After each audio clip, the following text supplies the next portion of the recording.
En el nombre de nuestro sostenedor, queridos hermanos y hermanas. In the name of our sustainer, dear brothers and sisters. Amen. La lectura para hoy ocurre en el mismo día cuando Jesús alimentó a los 5,000. The reading for today, it occurs on the same day as when Jesus fed the 5,000. Y voy a leer la primera parte de la lectura, pero mientras la leo, quiero que ustedes consideren una pregunta. Y la pregunta es, ¿qué les da miedo a los discípulos? So I'm going to read the first part of the reading, and while I do that, I want you to think about a question. And the question that I want you to think about is, what makes the disciples afraid? Ok, entonces leo de Mateo capítulo 14, versículo 22. Enseguida Jesús hizo que los discípulos subieran a la barca y se le adelantaran al otro lado mientras él despedía a la multitud.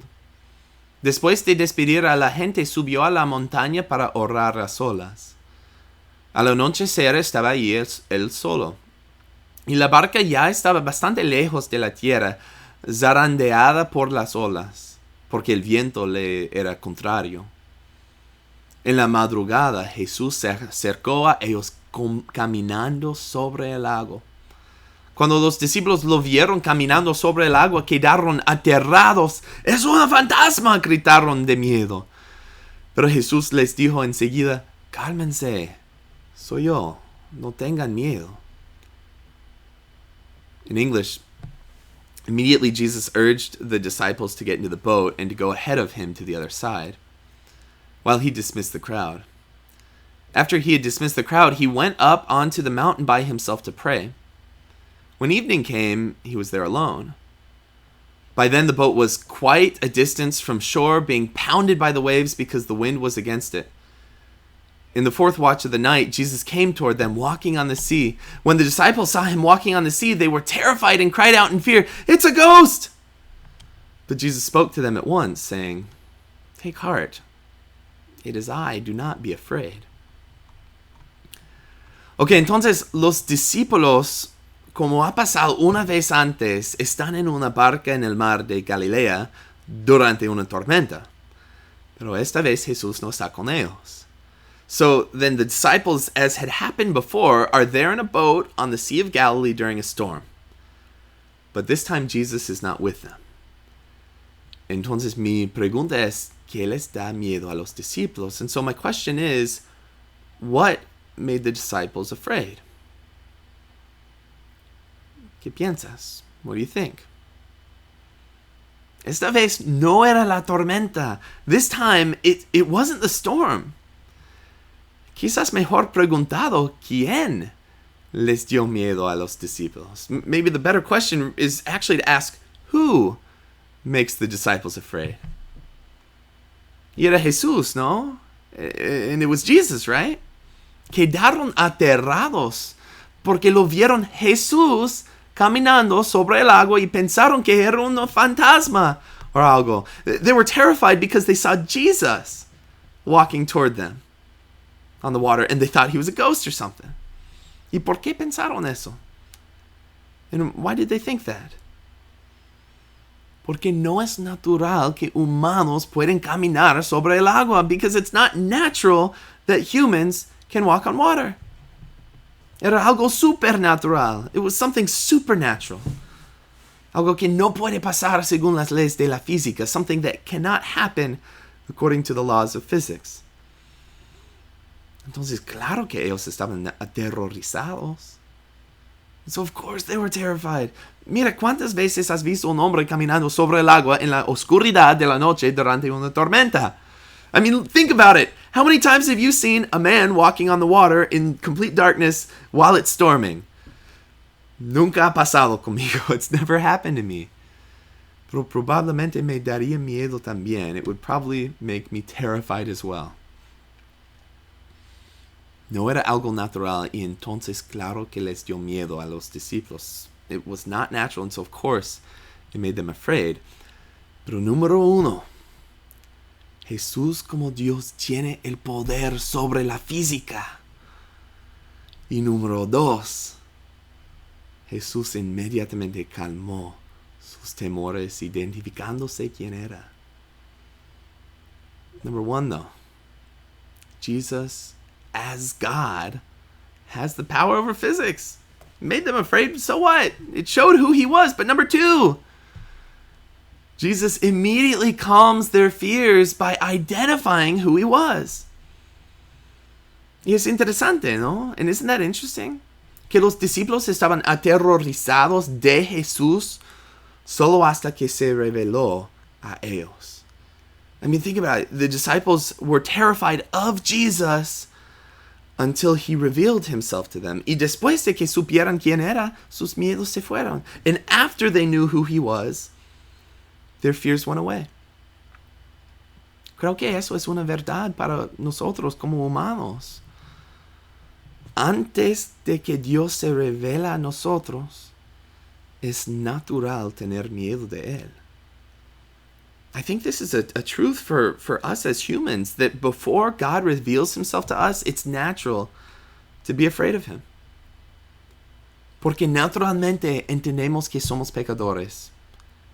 Y como Adán ocultando en el jardín después del primer pecado, naturalmente entendemos que merecemos el castigo. Why does that happen? Because we naturally understand that we're sinful.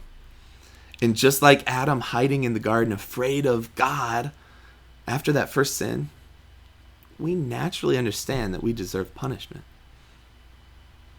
Pero mira, si tienes miedo de Dios, realmente no lo conoces.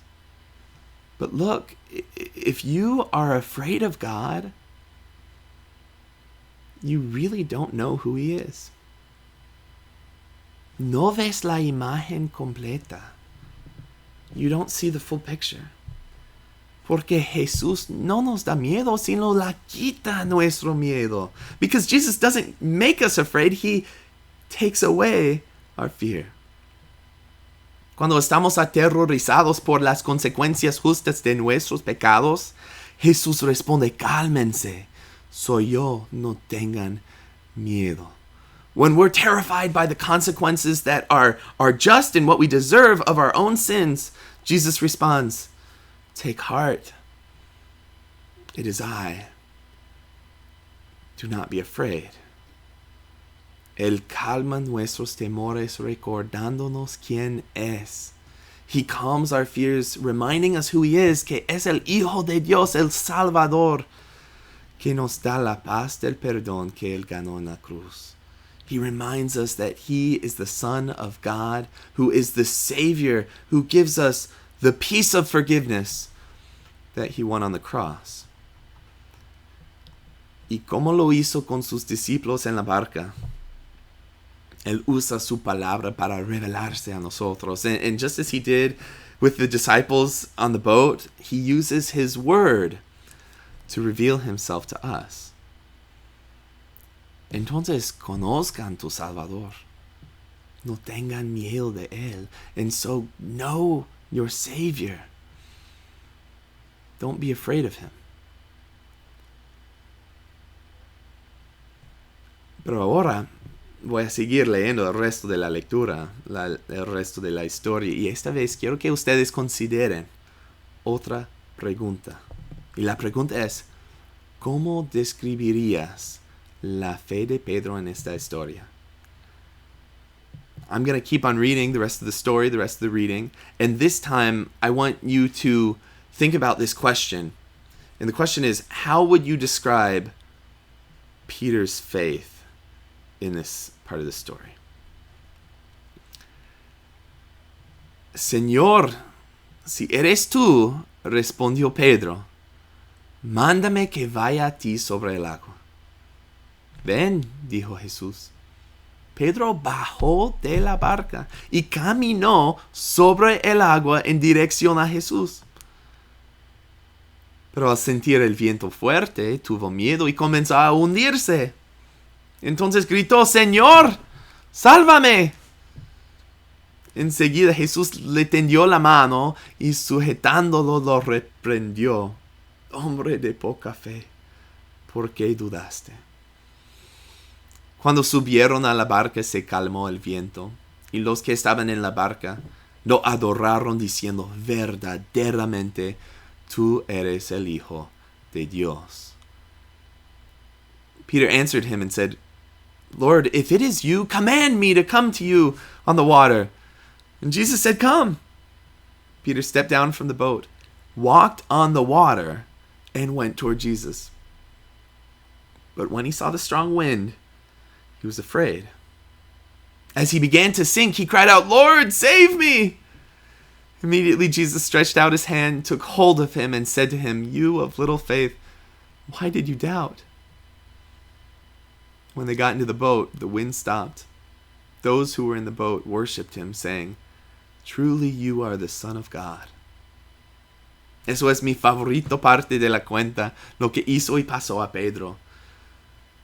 This is my favorite part of the story, what happened, what Peter did and what happened to him. Entonces, ¿cómo describiría su fe en la historia? And so the question that I have for you is, how would you describe his faith in this account, in this story?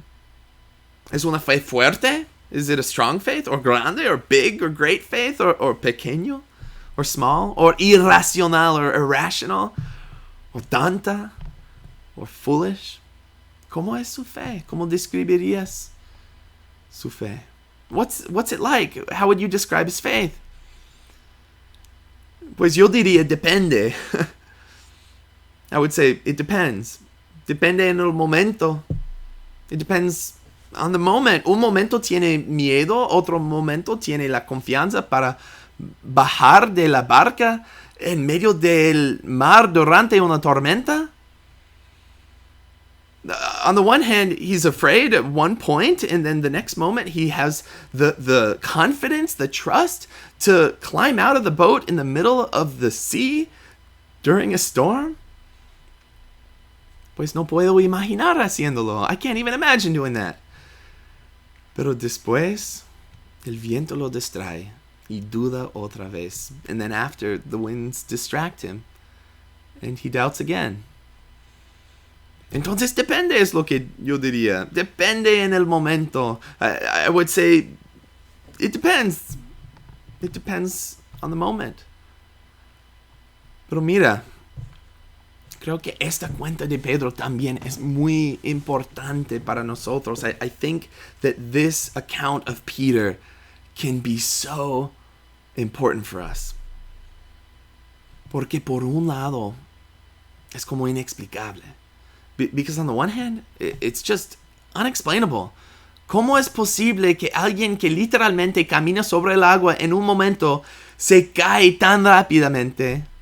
En el próximo momento que Jesús lo reprende diciendo, hombre de poca fe, ¿por qué dudaste? I mean, how is it possible that someone who is literally walking on the water in one moment falls so quickly in the next moment that Jesus rebukes him saying, you have little faith, why did you doubt?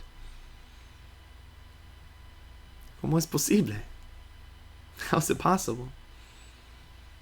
Pues es como es la vida cristiana, ¿no? But isn't that what the Christian life is like?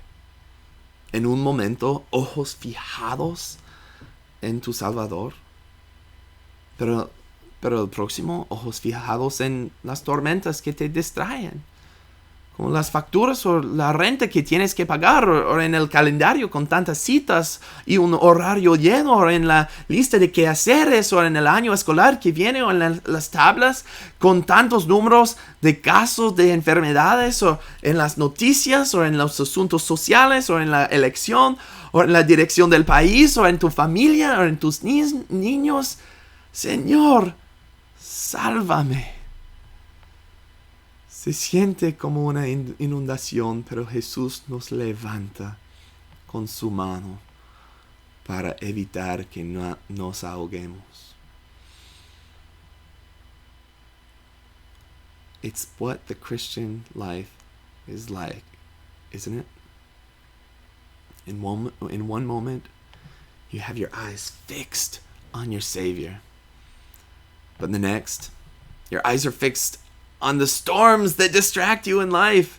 Like like the bills or the rent that you have to pay, or on your calendar with so many appointments, or a full schedule that is coming up, or your to-do list and all the things that are on there, or in the school year that's coming, or maybe it's all those graphs and charts that you see online of those cases of sicknesses that are going up or down, or maybe it's the news, or maybe it's the social issues that are going on right now, or the election, or the direction the country is moving in, or your family, or your children. Lord, save me. You cry out. It feels like a flood. But Jesus lifts us up with his hand to save us from drowning. Entonces sí, en un lado es inexplicable cómo puede ser la vida cristiana en la tormenta de preocupaciones. Pero en el otro lado, esta cuenta nos da tan consuelo. And so yes, on the one hand, it just doesn't make any sense, like the Christian life, when you're in the storm of worry. But on the other hand, this account gives us such comfort.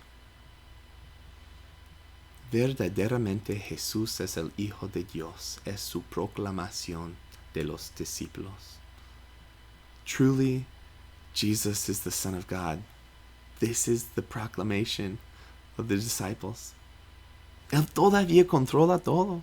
He still controls everything. Él nos levanta con su mano. He lifts us up with his hand. Y Él nos sostiene en la tormenta. And he sustains us in the storm. Quizás lo que pasó con Pedro y su fe puede ser un buen ejemplo para nosotros. Maybe what happened with Peter and his faith can actually be a good example for us. Porque por medio de todo, su fe existía. Because through it all, his faith still existed. Aunque llamado hombre de poca fe, en la tormenta gritó por su Señor y Salvador. Although Jesus called him, "You of little faith," in the storm, he cried out for his Lord and Savior.